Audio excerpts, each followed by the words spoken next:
Joining me now, Sam Stovall, Chief Investment Strategist at CFRA. Sam, always good to have you. Thanks for being here. Good to talk to you, Caroline. So, Sam, stocks are pushing higher despite weak seasonality. We still have geopolitics in the mix and what some might say are stretched valuations. What is this market seeing that bears still aren't, Sam? Well, what this market is seeing is surprisingly strong earnings. Right now, the Q1 S&P 500 earnings growth is more than twice what was expected at the end of March. According to S&P Capital IQ, Wall Street was expecting a 12.5% gain in S&P 500 earnings in Q1. Now the estimate is more than 25%, and we have added 5 percentage points to the full 2026 estimate, with 10 of the 11 sectors seeing upward revisions to estimates. So that is going a long way to also proving what history has hinted, in that since last April was the second best month for the S&P 500 since World War II.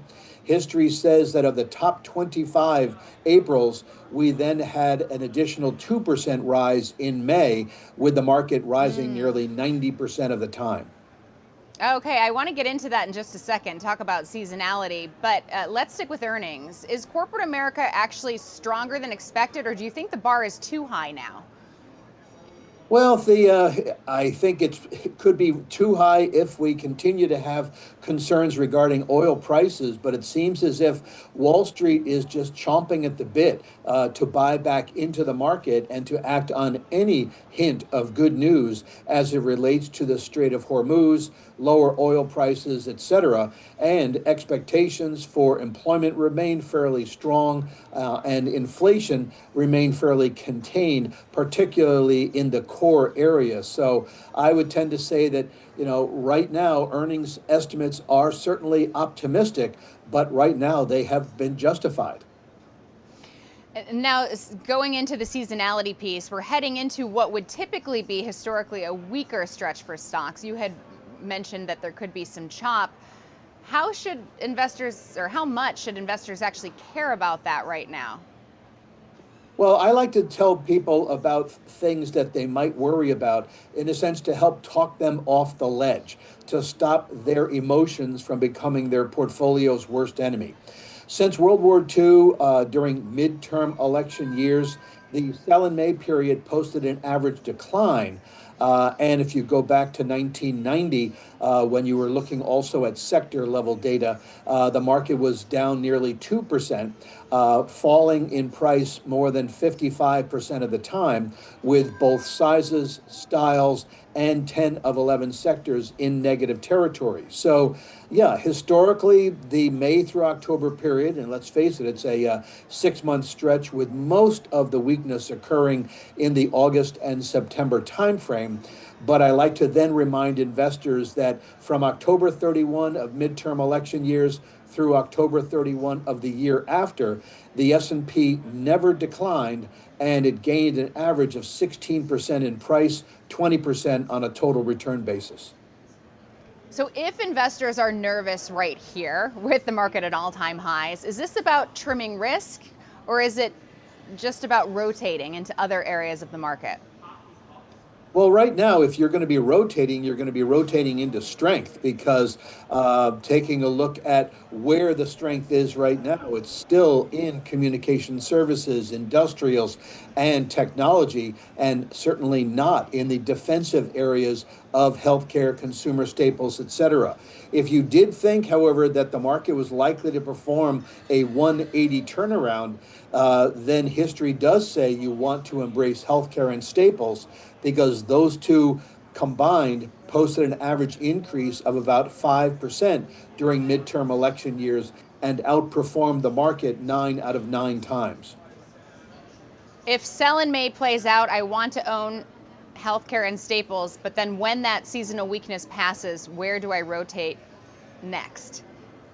Well, once this weakness of May through October has played out, not surprisingly, investors rotate from first to worst, meaning that they move out of the defensive areas that held up the best in the weak May through October period, meaning staples, healthcare, utilities, and gravitate toward the more cyclical areas that tended to have been beaten up during that weak time frame, in particular information technology, industrials, financials, materials. Those tended to be the groups that performed best in that 12-month period from October 31 of midterm election years through October 31 of the year after.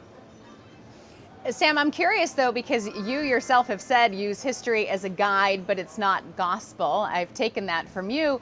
Do you think that this is a market that will ultimately have the seasonal weakness? Because right now it just seems like a market that, even despite some pretty substantial headwinds at times, including higher oil, not the case today, obviously, on this hope for a resolution, it just doesn't want to go lower. No, it certainly doesn't. You're probably not old enough to remember an old Milwaukee beer tagline, which is, "It just doesn't get any better than this." And that's in some ways how investors might be feeling today. And if that is the case, well, then, if everybody is optimistic, who's left to buy? So I would not be surprised if we did end up seeing some weakness take place in this traditionally weak May through October period, but I would use it more as a buying opportunity. So in a sense, a reason to buy rather than to bail. I don't remember the tagline, but I'll use it as my question. Do you think that it does get better than this? Because last time we were on, you gave a 7,400 price target on the S&P 500, and we're at 73.35 right now. So that would imply that it doesn't get all that much better. So do you stand by 7,400, or are you making adjustments here? Well, we are making an adjustment. We made an adjustment just recently to 77.30 on the S&P 500. Now that is a 12-month target. So what I focus on essentially is looking at those groups in the S&P, looking at technicals, fundamentals, etc. So that would imply a year-end target of 75.75. So looking at a full year price, meaning 2026 price gain that's still moderate at about 7%, but also looking at a pretty strong 12-month price target. If we're there by year end, what got us there, Sam? Well, I think what got us there is that we had the earnings growth remain fairly strong, that we did not see a lot of follow through in terms of inflation moving into the headline area. And as a result, the Fed was not forced to raise interest rates. So I think the conditions that we're experiencing right now, strong earnings, solid employment picture, and at least a flat Fed glide path is what will help us to move forward, especially if we continue to see the earnings that have been growing year to date. And if we're not there at 75 by year end, what went wrong? Well, what went wrong probably is that maybe the estimates had to be revised lower because possibly the Strait of Hormuz was closed for even longer. Oil prices did sort of seep their way into inflation numbers on both a headline and a core basis. So I would basically say that while I still expect the market to be in a bull mode, I would say that if we don't end up with the 75 target for the year end, then it's really a bull market, but with a lowercase b, where we simply readjusted our trajectory for this bull market to a little lower angle. You mentioned oil. Oil is down sharply today, as I said, on these hopes for a resolution between the U.S. and Iran. It's down about 7%, but still trading at $95 a barrel. So still up more than 60% year to date. At what level or for how long does oil actually become a problem for stocks? Because it's clearly not at $96 or $95 a barrel. Well, there's an old rule of thumb that for every $10 increase in the price of oil on a prolonged basis, it takes away anywhere from 10 to 20 basis points of real GDP. So right now, the expectations are for full year GDP to be up about 2.2% or so. And so the question is, how long will oil prices remain elevated? By how much will they then eat into this estimate? And will it be the consumer that really pays the price, if you will, at the pump, as well as in terms of product increases because of the packaging, because of transportation, et cetera. So it really is a question of how long will oil prices remain elevated. And I think as we're seeing today with the markets bounce, even on a hint that some resolution will come to pass, that investors do believe that this will be more of a short-lived inconvenience. Okay, let's wrap things up by talking about positioning. You talked a bit about the May to October period, but if I'm an investor watching this, what should I be doing right now? Well, what you'd be doing right now, I think, is pretty much sitting on your hands. If your emotions are starting to bother you, then I would say, make sure that you do nothing because there could be an awful lot of volatility along the way. You certainly don't want to be chasing the market at this point by saying, darn, I missed it and I want to have a fear of missing out anymore. We do think, however, that the momentum lies, as I said, with the economically sensitive areas of industrials. We think also communication services and tech for longer term. So we're not short-term traders, but more longer-term investors. And those are the areas that we would take advantage of whatever price weakness there might be. Okay, so before we get to this or that, let's do a quick 60-second portfolio. It's a new segment that we've been doing. Just quick calls here, Sam. Ready? Okay. One area you'd overweight right now.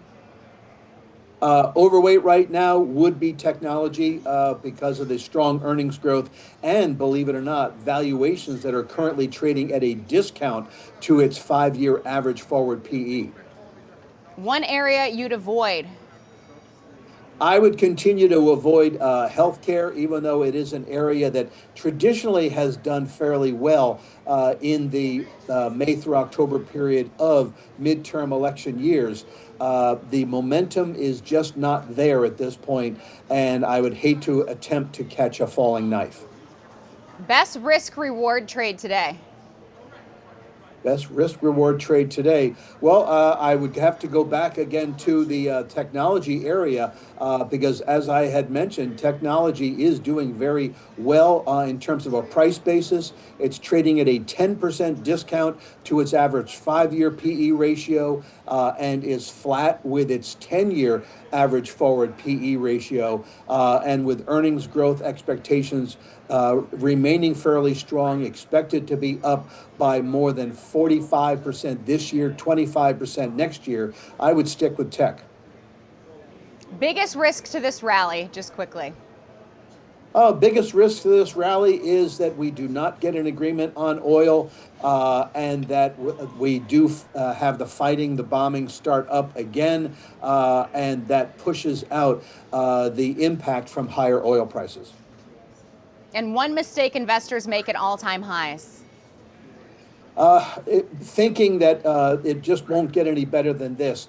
All-time highs tend to beget additional all-time highs. We're at number 14 if today closes up, and essentially all new all-time highs are positive except for the last one.